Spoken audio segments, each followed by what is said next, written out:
Of Billy Miller, Part 3, Sister. Chapter 1. Billy Miller hated his sister. At least right now he did. Sal was crying, wailing, really, so loudly that Billy had gone to his room, shut the door, flung himself on his bed, and buried his head under his pillow.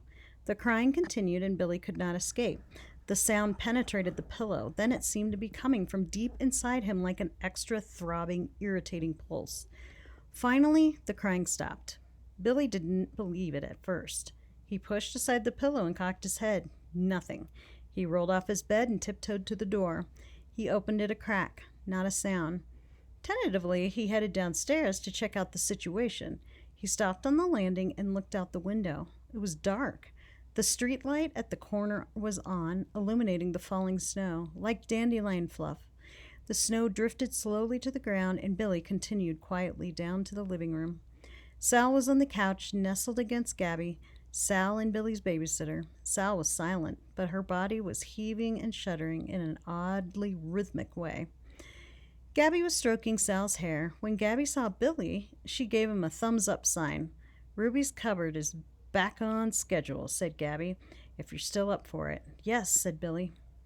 "Good," said Gabby. "I'm hungry." "I'll help Sal wash up, and then we can go." Sal lifted her head and swiveled it like a periscope. She seemed to be searching, seeing if Mama and Papa had magically reappeared. Her eyes were red-rimmed and her cheeks were splotchy. "I cried so much I'm washed enough," she said in a hoarse whisper. "Oh, good point," said Gabby. She prodded Sal playfully. "Well, let's get our coats and hats and mittens on." Billy was ready in a flash. Maybe part of the evening could be salvaged. He'd had visions as to how this night was going to be, and mostly his vision had crumbled to pieces. It was Friday. Mama and Papa had driven to Chicago for a party at the gallery that was showing Papa's new artwork, his assemblages. They were going to stay at a hotel in Chicago and return the next afternoon. The plan had been that Ned was going to spend the night at Billy's house. Gabby was going to take Billy, Ned, and Sal out for dinner. They'd have hot dogs, onion rings, and root beer. Dessert would be ice cream sundaes, and most exciting, Billy and Ned were going to stay awake all night, something Billy had never done before.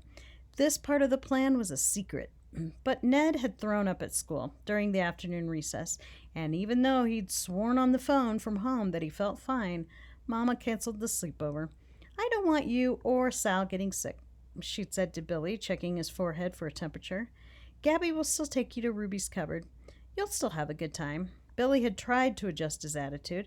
He reminded himself how much he loved to eat out, and he reminded himself that he could stay up all night without Ned. Why not? It'd still be one of the major events of his life. But then as Mama and Papa drove away, Sal burst into tears, a delayed reaction. It was as if something inside her suddenly broke or popped or was switched on. She was hysterical. Gabby and Billy and even the Drop sisters were powerless to soothe her. The gushing of tears went on and on and on. Billy couldn't stand it. He put his hand over his ears. He'd gone from trying to be helpful to being annoyed to feeling angry. "Can we go now, please?" he repeated loudly over the relentless crying. "I'm working on it," Gabby said calmly. "We just have to eat here," she told Billy. Billy curled his lip. "No," he said. He stormed up to his room, hiding and seething, and that's where he'd stayed until the crying had stopped. At last, things were back on track. Gabby was driving Billy, Sal, and Drop sisters to Ruby's cupboard in her car. "Isn't the snow pretty?" asked Gabby. "It's so feathery, like snow in a movie." "It's furry," said Billy, staring out the window. When he stepped out of the house, it was as if a curtain of peacefulness had fallen over the neighborhood. It was quiet. The air smelled wet and white. "Will Ruby's still be open?" asked Billy. "Definitely," said Gabby. "It's not that late." To Billy, it seemed that Sal had cried for hours. He was starving. "Are you going to get a hot dog?" he asked Sal. Instead of saying yes or no, Sal responded with a sad whimper. "It's everything, okay, Salamander?" asked Gabby. Sal sniffled. "I'm okay. It was just a leftover cry." She sniffled again, but the Drop sisters might cry. "I just told them that Mama and Papa are gone." Billy pinched his eyes closed with his thumb and index fingers. "Oh no," he thought. "Here we go again." But right after that, they pulled in the parking lot. Gabby said, "We're here!" And to Billy's great relief, Sal let out a little squeak of joy. Chapter 2. Once inside the restaurant, Sal was a different person. She became chatty and playful, almost giddy. "I love it here," she said. "I really, really love it here." So did the girls. She kissed the Drop Sisters one by one, then plunked each down on a seat beside her.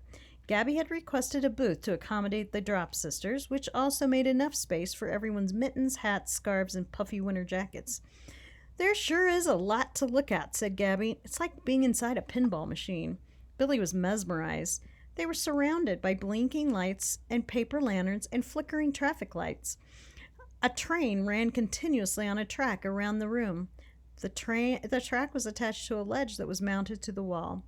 Bright colored miniature hot air balloons inched back and forth on wires overhead, crisscrossing the ceiling. A large papier-mâché animals were stationed between the tables. Billy's favorite was a lion whose mouth was open wide, showing a mountain range of jagged teeth.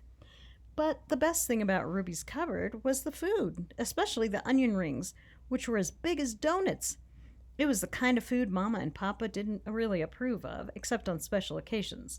So Billy tried to enjoy every single second of every single mouthful. While they were eating their hot fudge sundaes, the family at the next table broke into a lively rendition of Happy Birthday.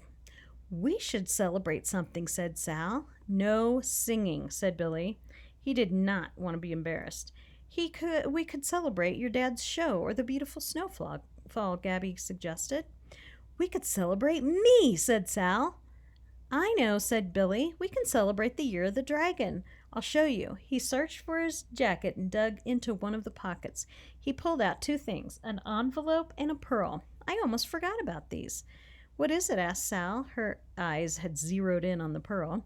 "Miss Silver told us that it's the Year of the Dragon today. The Chinese New Year started on Monday. It's different than our New Year because theirs is lunar, which means the moon," Billy explained. "We didn't do anything special at school for the Year of the Rabbit, so Miss Silver had a dragon party today.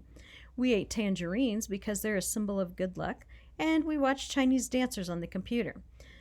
Billy paused, trying to remember everything Miss Silver had taught them. "The dragon can have the head of a donkey or the body of the snake, or it can just be a dragon."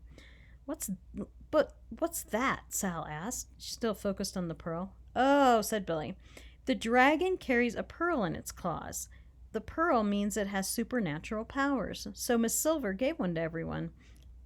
He held up the pearl and rolled it between his fingers.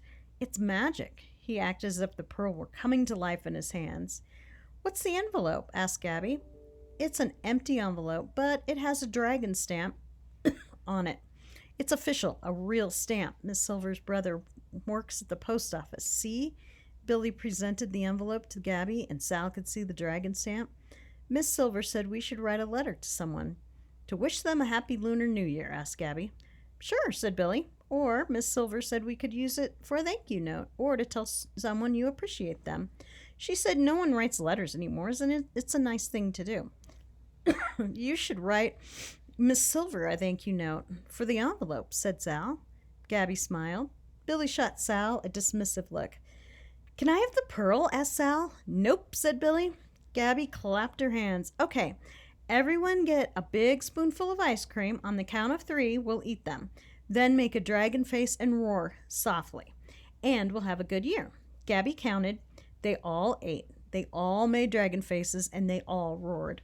"I couldn't eat another bite," said Gabby. She pushed away the remains of her sundae. She sighed loudly and placed her hands on her belly. "Do you have a food baby?" asked Billy. Gabby laughed. "I think I do," she said. "Where did you learn that expression?" "Kids say it at school." "What's a food baby?" asked Sal. "It's when you eat so much," said Billy, "your stomach feels big and you feel like you're having a baby." "Boys can't have babies," said Sal. "Boys can have food babies," said Billy. "Okay, you two, let's bundle up and go home," said Gabby. It took them a while to dress for outside. "Can I get a cup of coffee to go?" Billy asked Gabby as he adjusted his scarf. "Are you crazy?" she said. "You don't drink coffee, and you'll be up half the night." "That's my plan," thought Billy. Gabby tugged Billy's knitted cap over his eyes, then pulled it up and flashed him a toothy grin. "You're funny," she said. She tossed the pillowcase with the Drop Sisters over her shoulder, like Santa Claus with his bag of toys, and led the way out the door and into the wintry cold. "Ooh, it's cold," said Sal. It was, and Billy felt the cold press against his face, stinging his eyes and nose. But deep within himself he felt a core of warmth because of the food and because he was getting excited about staying up all night. As they tramped to the car, Sal tweaked Billy's jacket sleeve. Snowflakes were catching in her eyelashes, turning them to lace. "What are you going to do with the magical pearl?" she asked. "I don't know," said Billy, and he truly didn't. But he did know one thing. He was not going to give it to Sal. He didn't really think the pearl had supernatural powers, but she thought so, and that made the pearl very powerful indeed.